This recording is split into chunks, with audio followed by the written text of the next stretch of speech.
the question today. What can I do? We look at our country and we see the mess that we've got ourselves into.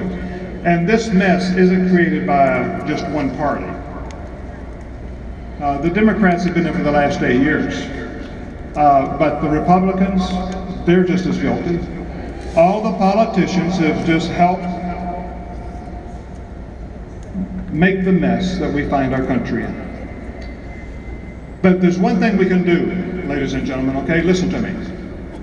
Vote, all right? I'm not here to tell you who to vote for.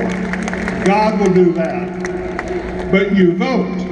Many countries of the world where I work, people don't have that opportunity to vote. They just have to live with whatever's out there. You know what?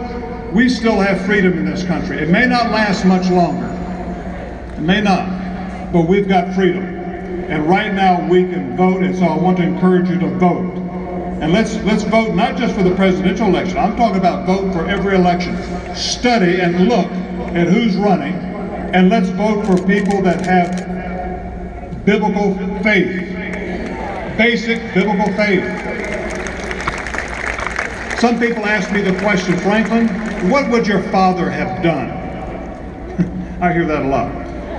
I believe if he were my age, he's 98 this next month, if he were my age today, and I'm 64, I think he'd be doing exactly the same thing that I'm doing here today. Because here's something he said in 1952, the year I was born. He said, I think it's the duty of every individual Christian in election to study the issues, study the candidates, and then go to the polls and vote. He said, if I were a pastor, listen up, church, if I were a pastor of a church, I believe I would explain to my people where each candidate stood morally, spiritually, and in relationship to the church. He said, I feel that we're going to have to meet our political obligations as Christians and make our voice known if America is to be preserved with the type of Christian heritage which has given us the liberties we now enjoy. For unless America turns back to God, repents of its sin, and experiences a spiritual revival, we will fail as a nation. I believe God honors leaders in high places who honor Him. And ladies and gentlemen, we need leaders today in high places who will honor God. America is being stripped of its biblical heritage.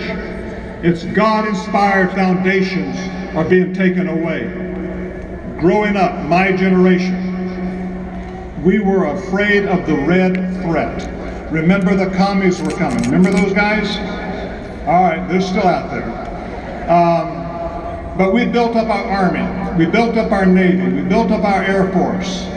Built up our nuclear weapons to defend ourselves from the commies. Okay, when I went to school, as a boy, our school was a designated civil defense shelter. It had a yellow and black sign. It looked kind of radioactive. They had food stored in there. They had crackers that would last 40 years. Rats wouldn't even eat this stuff.